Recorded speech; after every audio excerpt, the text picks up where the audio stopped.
Bienvenue ce soir dans la cave à maths. Cette vidéo s'adresse aux élèves de première spé mathématiques qui ont un programme chargé cette année et notamment dans l'analyse, donc l'étude de fonctions. Et ils auront à leur disposition un nouvel outil qui s'appelle la dérivée. Et pour comprendre cet outil, il est absolument indispensable de bien voir cette vidéo parce qu'elle va donner l'intuition et toute la signification de ce qu'est le nombre dérivé, de ce qu'est la dérivabilité. Il y aura donc trois grands chapitres dans cette vidéo. Un petit rappel sur les fonctions affines, parce qu'elles ont un lien avec la dérivabilité. On va voir intuitivement, à travers une définition avec les mains, on va dire intuitive, qui est dérivable et qui n'est pas dérivable. Donc, quelles sont les fonctions qui sont dérivables, quelles sont les fonctions qui ne sont pas dérivables. On va prendre un exemple de fonction dérivable et trois contre-exemples de fonctions donc non dérivables. Et dans une dernière partie, nous allons écrire les deux définitions mathématiques de la dérivabilité en un point d'une fonction, qui sont évidemment équivalentes, et on va les illustrer avec un exemple et un contre-exemple. Alors, sans plus attendre, commençons. Donc, rappel sur les fonctions affines. Alors là, c'est le rappel sur les fonctions affines. Donc, fonctions affines. Les fonctions affines, vous l'avez vu en troisième, sont de trois sortes. Il y a les fonctions constantes. Donc ça, c'est une fonction constante.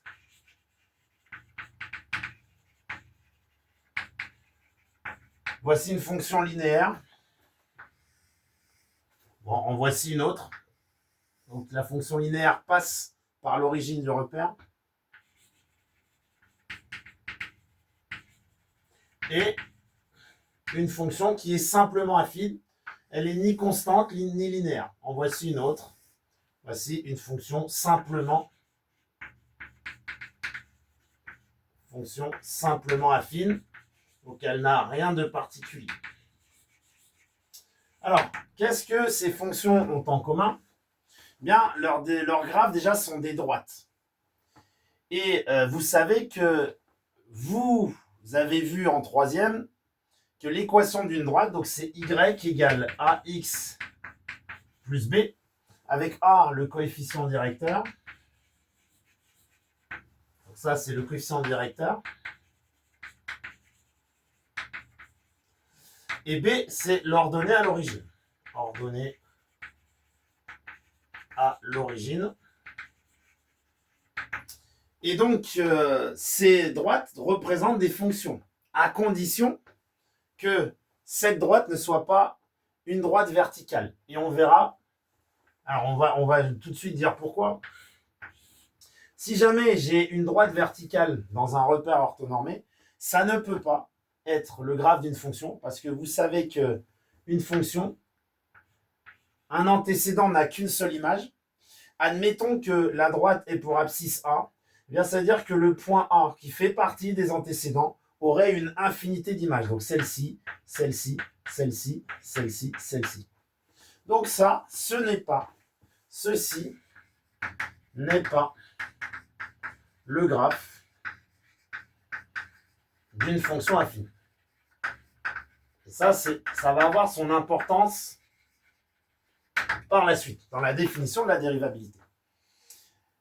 Maintenant, puisque ces droites représentent le graphe d'une fonction, donc ces trois-là, ça ce serait une fonction constante, ça ce serait une fonction donc linéaire, ça ce serait une fonction simplement affine, nous pouvons donc écrire que f de x, si on appelle cf le graphe de chacune des fonctions, bon, cf, bon, par exemple cf ici, donc c'est la courbe de f, donc c'est une droite. On a f de x égale ax plus b. La fonction constante, c'est dans le cas où a est égal à 0. Si a vaut 0, eh bien, f de x égale b, puisque là, ce terme-là va s'annuler. Et donc, dans ce cas-là, la fonction, elle est constante et égale à b. N'importe quel antécédent situé sur la ligne ou sur l'axe des abscisses aura pour image b. Là, dans le cas d'une fonction linéaire, c'est le b qui vaut 0. Donc c'est l'ordonnée à l'origine. AX plus B vaut 0. Donc on a B qui vaut 0 ici.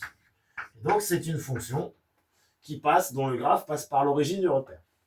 Et puis là, dans la fonction simplement affine, A est différent de 0 et B est aussi différent de 0. Maintenant que l'on a dit ça, il faut savoir calculer le coefficient directeur d'une fonction affine. Alors donc une fonction affine, lorsque la droite est verticale, là, la courbe a pour équation x égale a par exemple. Donc ce n'est pas une fonction affine. Donc on se place dans le cas des fonctions affines, dont le graphe est en bleu ici. Je vais prendre 2 points sur cette droite, A qui a pour abscisse xa, B qui a pour abscisse xb. Nous avons l'ordonnée de A, c'est YA, et l'ordonnée de B, c'est YB. Cette droite bleue a pour équation Y. Alors je vais faire Y égale AX plus B avec petit a qui vaut YB moins YA sur XB moins XA. Donc ça, c'est une formule que vous avez vue en troisième et même en seconde, surtout en seconde. Et elle est équivalente si je multiplie par moins 1 au numérateur et par moins 1 au dénominateur à YA moins YB sur XA moins XB. Donc, cette formule est tout à fait importante puisqu'elle va nous aider à regarder et à regarder si une fonction est dérivable ou pas. Alors maintenant, ayant écrit ça, je vais effacer et je vais présenter une fonction. Et vous allez voir que entre 2 points d'une fonction, on peut toujours tracer ce qu'on appelle une corde. Une corde, c'est-à-dire un segment qui relie 2 points de la courbe. Alors, voici une fonction, n'importe laquelle. Admettons qu'elle ait cette allure-là. Je vais prendre ce point-là, que je vais appeler A. Je vais prendre ce point-là, que je vais appeler B. Le petit A, il a pour abscisse A. Le petit B, il a pour abscisse XB. L'ordonnée de A, c'est YA. L'ordonnée de B, c'est YB. Nous allons tracer la corde qui joint A et B. La voici. Alors, elle est à peu près. Voilà. Voici cette corde. Donc, c'est une droite qui joint A et B.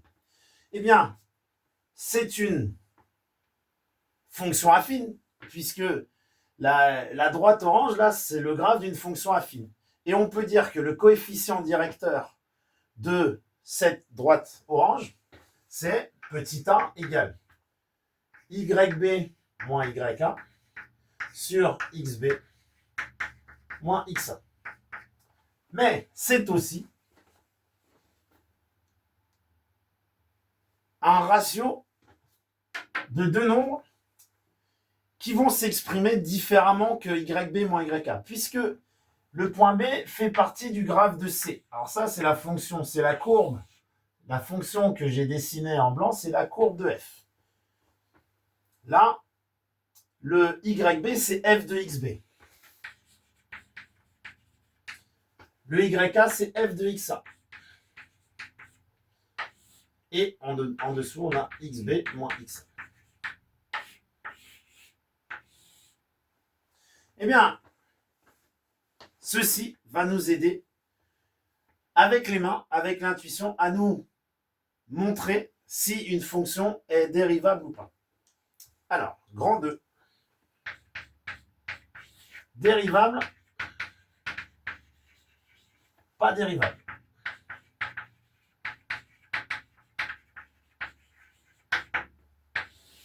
Alors ça veut dire quoi être dérivable? Donc là, on a vu les fonctions affines. Et quel est le lien avec les fonctions affines? Eh bien, une fonction sera dérivable si, alors déjà, elle est définie sur un intervalle i, donc la fonction, elle peut faire comme ça. Voici l'intervalle i. Il est là, donc On va dire que I est entre A et B. Bon, voilà, donc I, c'est tout cet intervalle-là. Il est entre A et B. Il est défini en A, il est défini en B. C'est-à-dire que les images de A, les images de tous les points qui sont sur cet intervalle sont existantes. Elles existent. Eh bien, on va dire que F, elle est dérivable dans un point que je vais appeler x0. Celui-ci. Ce point-là, on l'appelle x0. Si on peut, au voisinage d'x0, donc là, si en zoomant, je vais zoomer là, autour de x0, donc le zoom va me donner ça, au voisinage d'x0. Alors, est-ce qu'on peut approximer ce morceau de courbe par une fonction affine? Eh bien, vous voyez que si je trace un trait tout à fait droit, je peux l'approximer par un morceau de fonction affine. Si je prends un autre point, celui-ci, et que je zoome, donc on va obtenir quelque chose comme ça. Je zoome. Eh bien, je peux l'approximer par un morceau de droite affine, de fonction affine. Ici, je zoome aussi. Eh bien, on va obtenir ça. Et ça, c'est comme si c'était une fonction affine. Donc, c'est ça. Être dérivable en un point, c'est autour de ce point proposer une fonction qui va approximer, qui va donc résumer, qui va faire une approximation de la fonction. Et cette fonction, elle est sous forme de fonction affine. Alors, on va prendre un exemple. Donc ça, c'est la définition avec les mains. Un exemple.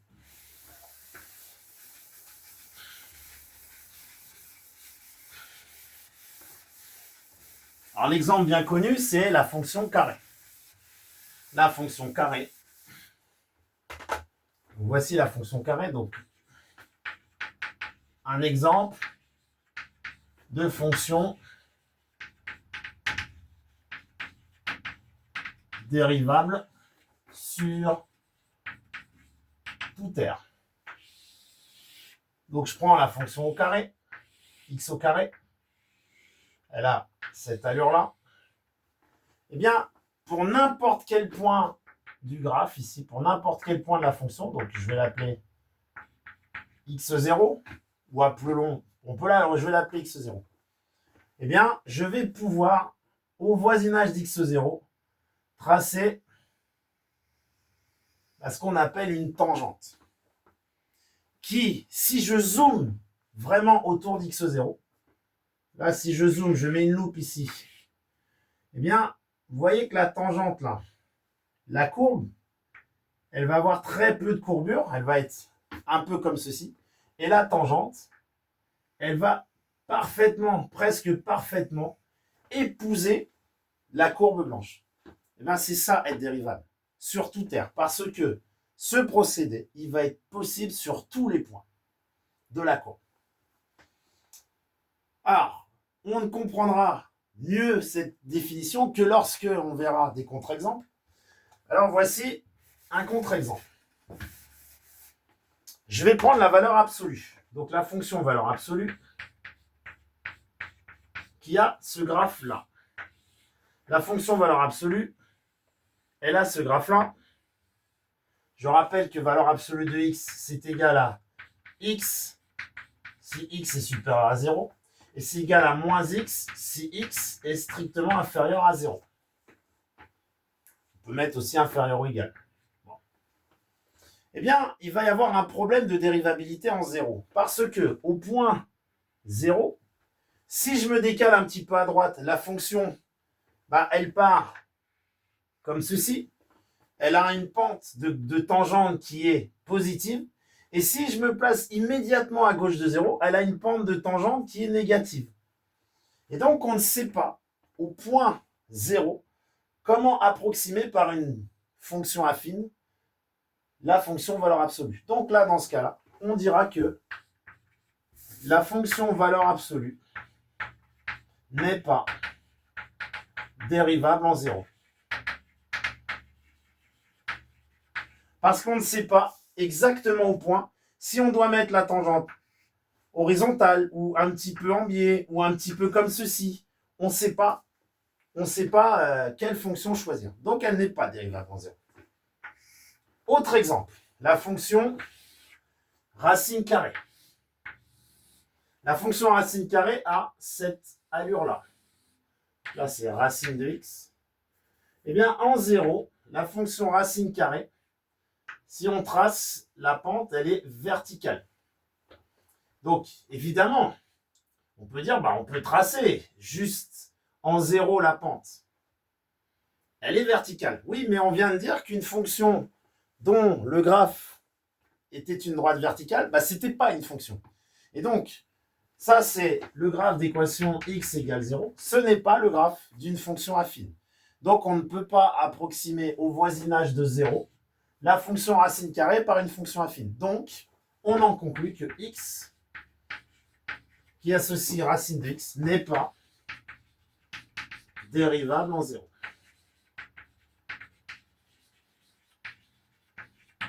Alors, donc lorsqu'on a, vous allez vite donc comprendre que lorsque l'on a une fonction qui présente des points anguleux, comme c'est le cas pour racine de x, pour valeur absolue de x, ou lorsqu'on a une fonction qui présente à un moment une tangente verticale, eh bien la fonction ne sera pas dérivable en 0. Si j'en prends une autre, je vais prendre la fonction racine cubique de x. Elle a cette tête-là. Eh bien, en 0, la fonction racine cubique de x a une tangente qui est verticale. Donc, au voisinage de 0, dans le tout proche voisinage de 0, donc dans la région de 0, autour de 0, on ne sait pas approximer, enfin on ne peut pas même approximer la fonction racine cubique de x, donc qui s'écrit comme ça c'est la fonction racine cubique de x, par une fonction affine. Donc elle n'est pas dérivable en 0. Alors vous allez me dire, est-ce que ce n'est que en 0 qu'il y a des problèmes? Non, il y a d'autres exemples. Regardez. Donc ici, en bref, on a dit pas dérivable en 0. Pas dérivable en 0, racine de x. Racine cubique de x, pas dérivable en 0 non plus. Alors si la fonction, elle n'est même pas définie en 0, bien sûr, elle ne sera pas dérivable en 0. Par exemple, x qui associe 1 sur x, elle n'est déjà pas définie en 0, impossible qu'elle soit dérivable en 0, bien entendu. Mais, il y a, alors je vais effacer là, il y a, par exemple, si on étudie la fonction qui à x associe valeur absolue de x au carré moins 1, alors, la fonction x au carré moins 1, sans les valeurs absolues, elle s'annule en moins 1, elle s'annule en 1, et son minimum, c'est moins 1. Bon. Parce qu'en fait, on a déjà la forme canonique. Donc, elle a cette tête-là. Ça, c'est la fonction x au carré moins 1. Si je dois prendre la valeur absolue de cette fonction, je vais prendre que les endroits où je suis positif. Enfin, ça doit être une fonction positive. Et si jamais elle est négative, je vais prendre l'opposé. Donc, entre moins 1 et 1, la fonction x carré moins 1 est négative. Donc, on va prendre l'opposé et ça va donner ça. Donc, si je prends l'opposé, je vais le faire en pointillé. Et donc, voici en orange la fonction valeur absolue de x au carré moins 1. C'est en orange. Eh bien, vous avez deux points anguleux, en moins 1 et en 1. Eh bien, ces points-là, je ne sais pas dire comment je dois orienter ma fonction affine. Juste au point là. Est-ce que je dois mettre horizontal? Est-ce que je dois mettre un petit peu en biais? Alors, à droite de la fonction 1, on sait, la fonction affine, elle a une pente positive. À gauche, elle aura une pente négative. Mais au point, juste au point, c'est impossible de savoir. Donc là, on dira que x qui associe valeur absolue de x carré moins 1 n'est pas dérivable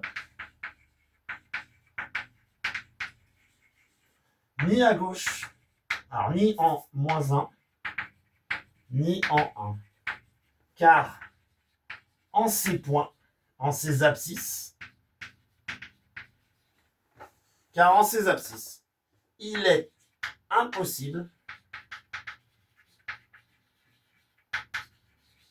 d'approximer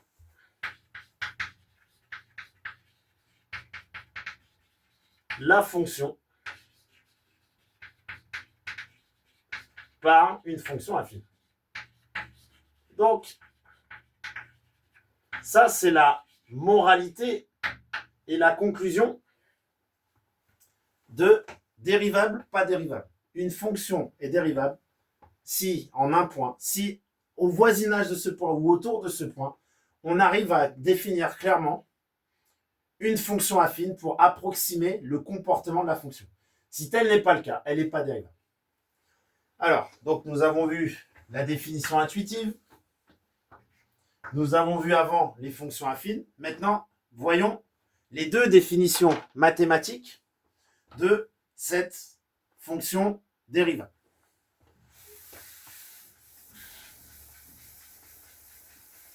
Et prenons des exemples. Et nous allons donc notamment montrer la non-dérivabilité de la racine carrée de x en 0. 3. Donc définition mathématique, il y en a 3. Il y en a 2, pardon. Alors j'ai mis au pluriel parce qu'il y en a vraiment 2 de la dérivabilité. Donc dérivabilité, dérivabilité en un point. Alors, première définition, soit f, une fonction continue sur i, enfin non, une fonction, pardon, définie sur i. Alors la continuité, vous verrez ça en terminale. Alors qu'on définit sur i, c'est-à-dire qu'en chaque point de i, le point en question a une image par f. C'est ça que ça veut dire. Le f de a, si le a appartient à i, le f de a est calculable. Donc soit, on va prendre a appartenant à i, et je vais introduire un réel h qui est différent de 0. Et donc, on va expliquer le rôle de ce h. Et pourquoi on peut le relier à l'approximation d'une fonction affine. F est dérivable en A si et seulement si le taux de variation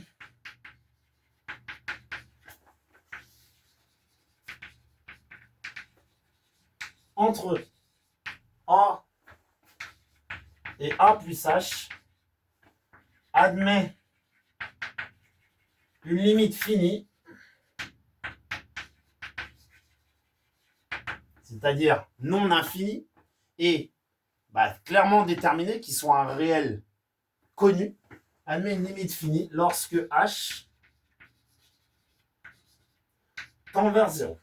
Donc ce qui se traduit, c'est seulement si la limite, lorsque H tend vers 0, de... Alors le taux de variation, c'est f de A plus H moins f de A sur H. Donc égale L appartenant à R. Limite finie. Alors ça veut dire quoi? Ça veut dire qu'on a une fonction, donc là, je vais prendre l'exemple d'une fonction dérivable, donc que l'on peut approximer au voisinage de ce point A par une fonction affine. Donc, elle va admettre une tangente au point A. Donc ça, c'est le point A qui a pour abscisse A et pour ordonnée f de A. Eh bien, voyons le rôle maintenant de ce H-là. Là, on a le point B. Le point B, lui, il a pour abscisse A plus H et pour ordonnée f de A plus H. Donc, je vais tracer la corde, la fameuse corde dont on a parlé tout à l'heure, entre A et B. Elle est là. Elle est ici en bleu. Eh bien, le taux de variation entre A et B, c'est la pente de cette droite bleue. Donc, c'est bien le coefficient directeur de cette droite bleue qui est YB, F de A plus H, moins YA, F de A, sur XB moins XA. Alors, XB, c'est A plus H, moins A. Et A plus H moins A, ça fait H. Et donc, maintenant, lorsque je fais tendre B vers, alors j'ai montré, alors la courbe, elle est à peu près comme ça. Okay.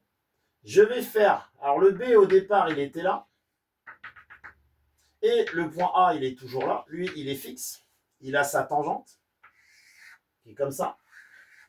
Eh bien, le point B, je vais la rapprocher du point A. Eh bien, cette courbe bleue là, qui était au départ ici, elle va tendre vers la courbe, elle va tendre vers la confusion avec la courbe orange. Eh bien, ça, c'est lorsque le point B se rapproche du point A, c'est-à-dire lorsque H, alors là, on a A plus H, là, c'est lorsque H tend vers 0. Plus H est petit, plus B sera proche de A. Eh bien, si on arrive quand même à déterminer sur le petit segment AB une fonction affine qui approxime la courbe de f, eh bien, c'est dérivable. Donc, pour cela, il faut que la fonction, il faut que la limite de ça, de ce taux de variation, soit un réel.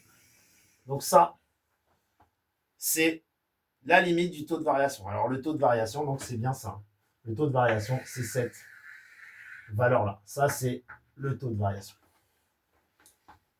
Donc, la deuxième définition équivalente est la suivante. La deuxième définition, et on va les récapituler à la fin. La deuxième définition, c'est soit f, une fonction définie sur un intervalle i, soit a appartenant à i, je veux tester la dérivabilité de la fonction f en i, eh bien, on peut dire aussi f est dérivable en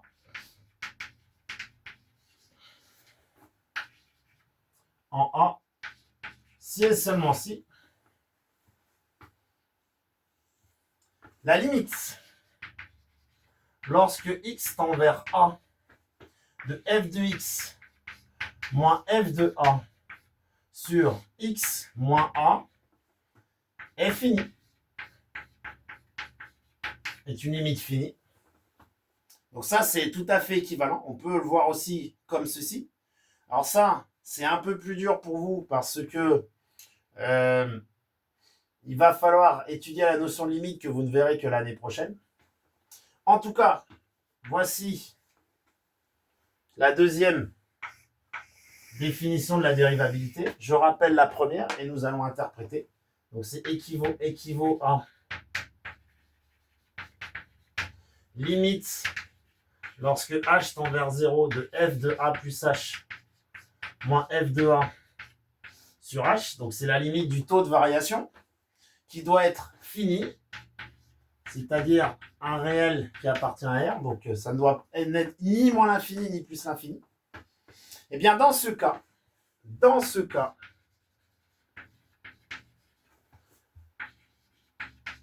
on dit que f est dérivable en A et on pose le nombre dérivé et on pose f' de A égale L. Donc ça c'est f' de A, c'est le nombre dérivé en A. Le nombre dérivé en A. Eh bien ce nombre dérivé, f' de a, et ça c'est l'une des choses les plus importantes, f' de a est la pente de la tangente, alors je vais mettre tangente, à la courbe de f en x égale a. Donc voilà ce qu'est la définition mathématique d'une fonction dérivable en un point A. Alors, on va prendre quelques exemples. Donc, des exemples. Et vous allez voir que les exemples, j'espère que ça va vous faire comprendre. Alors, on va prendre un exemple où c'est dérivable. Donc, premier exemple. Donc, on prend la fonction f définie sur R par donc, f de x. F de x égale, je vais prendre x au carré. Bon, on ne va pas s'embêter. Donc, on va étudier la dérivabilité. Dérivabilité en 0. Donc, dérivabilité en 0 de f de x. Bon, alors, qu'est-ce qu'on dit? Soit h différent de 0. Donc, c'est toujours pareil. Dans la rédaction, quand on vous demandera la dérivabilité en un point, ça commence toujours par ça. Vous prenez un h qui est différent de 0. Vous choisissez votre point A. Alors là, ici, petit a égale 0, évidemment, parce qu'on laissait la dérivabilité en a égale 0. Calculons le taux de variation de f entre 0, donc le a égale 0, et a plus h, donc 0 plus h et 0 plus h. Ce taux s'écrit comme ceci. T, c'est f de 0 plus h moins f de 0 sur h. Avec h différent de 0. F de 0 plus h, ça fait h. Donc ça fait f de h moins f de 0 sur h. F de h, c'est h au carré, puisque f de x, c'est x au carré. Donc c'est h carré moins 0. H carré moins 0 sur h. Bon. Eh bien, ça va faire... Ça fait h, parce que le h est différent de 0, j'ai le droit de simplifier par h. Et je calcule la limite lorsque h tend vers 0 de t. Limite lorsque h tend vers 0 de t. Bien, lorsque h tend vers 0, il n'y a aucun problème, ça fait 0. C'est une limite finie. C'est une limite finie. Donc, la fonction f est dérivable en 0. La fonction f est dérivable en 0. On pose son nombre dérivé f' de 0 égale 0. Et on en déduit que la pente de la tangente à la fonction carrée, alors je rappelle que la fonction carrée a cette allure-là, la pente de la tangente à la fonction carrée a pour coefficient directeur 0. Donc, autrement dit, elle est horizontale. Eh bien, oui, elle est ici.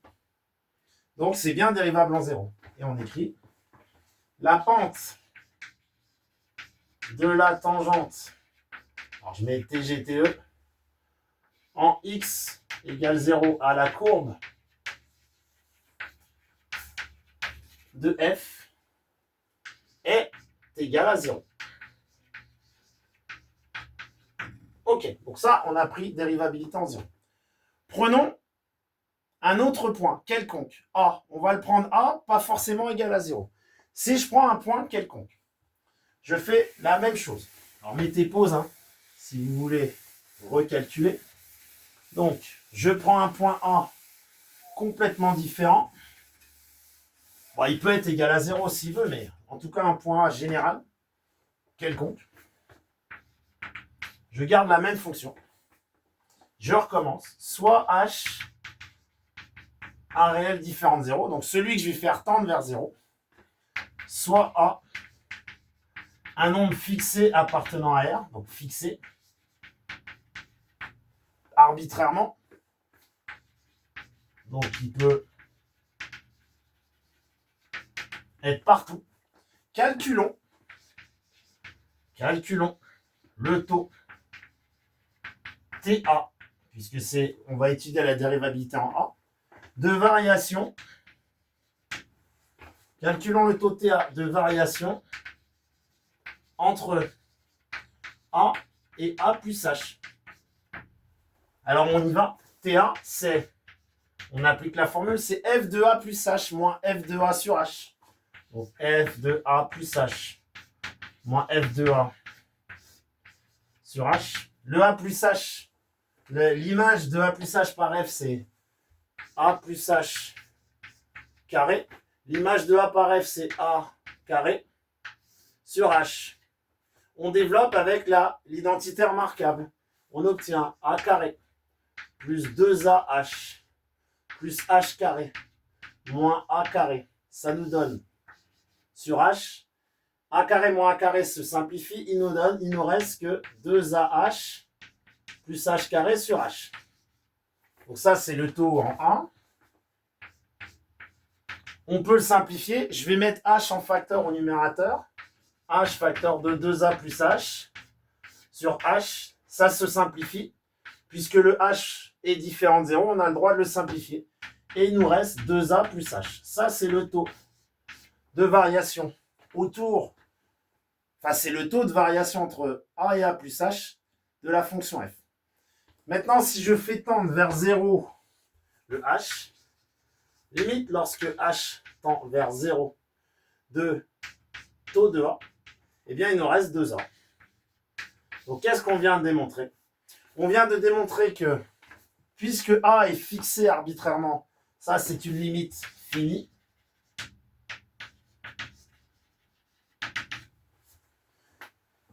Comme elle est finie, eh bien, on peut dire que f est dérivable partout sur R. F est dérivable en tout point de R quelconque, est dérivable en tout point A de R. Et donc, on peut poser que f' de A, c'est égal à 2A.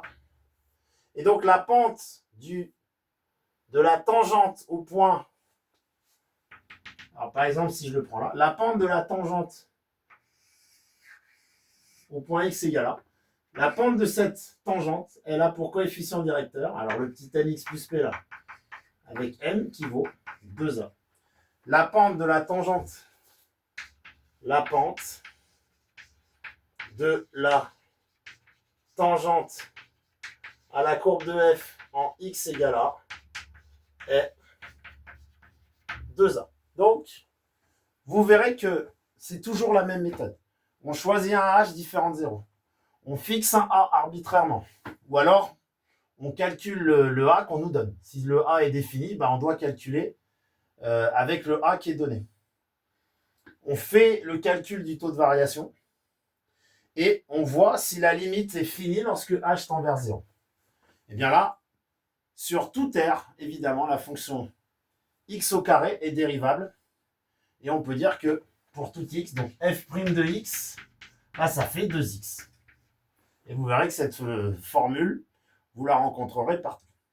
Alors, troisième petit exemple, et il va clore la vidéo. Donc le troisième exemple, enfin, plutôt le deuxième, puisque là, on parlait d'une fonction dérivable. On va prouver que la fonction racine carrée n'est pas dérivable en 0. La fonction racine carrée n'est pas dérivable en 0. Alors, on écrit donc deuxième exemple. Donc on avait dit que au voisinage de 0, la fonction racine carrée elle avait cette tête-là. Et qu'on pouvait tracer une pente, une tangente qui était verticale. Mais on a dit qu'une fonction affine n'avait pas de graphe avec une droite verticale. Donc, ça veut dire qu'en 0, ce n'est pas dérivable. Alors, prouvons-le. soit h, alors là je vais le prendre strictement positif. Parce qu'avec la racine carrée, je n'ai pas le droit d'avoir de nombre négatif. Et a égale 0. Dérivabilité de la fonction qui a x associée racine de x en x égale 0. Est-ce que c'est dérivable? On va calculer le taux de variation. Donc, calculons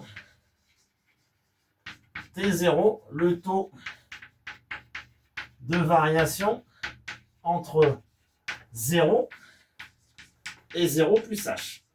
Donc, je vais calculer ce T0.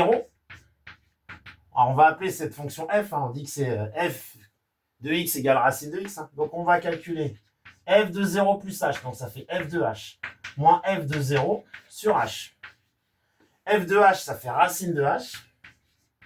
Racine de 0, ça fait 0, donc c'est f de 0. Racine de h sur h. On a dit que h était strictement positif, donc h admet une racine carrée. Donc j'ai le droit d'écrire que h, c'est racine de h fois racine de h. Et là, il y a un racine de h qui va se simplifier. Donc qu'est-ce qui reste en haut? Alors, on a toujours racine de h fois 1. Donc il reste 1 sur racine de h. Bon, maintenant je vais faire tendre ce taux de variation. Je ne peux rien faire d'autre là. Donc je fais tendre ce taux de variation. Limite lorsque h tend vers 0, 2,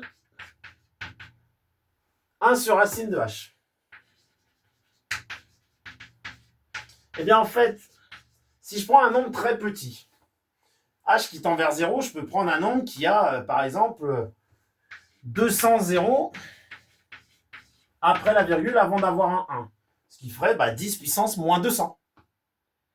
Eh bien 1 sur la racine carrée de 10 puissance moins 200, c'est pareil que 1 sur 10 puissance moins 100. Et 1 sur 10 puissance moins 100, ça fait 10 puissance plus 100. Et donc ça fait que c'est un nombre gigantesque.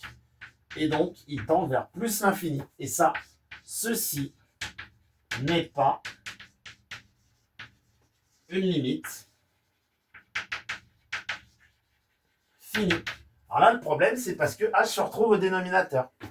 Et donc, comme ce n'est pas une limite finie, f, donc la fonction racine, n'est pas dérivable en 0.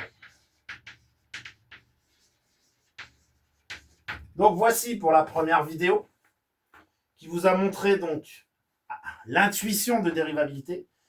Vraiment le mot d'ordre à retenir, c'est que une fonction elle est dérivable en un point si autour de ce point, je peux résumer ou approximer la fonction ou le morceau de fonction par un bout de fonction affine. Et si vous avez compris ça, vous avez compris beaucoup de choses sur la dérivation. Donc je vous remercie d'avoir suivi cette vidéo.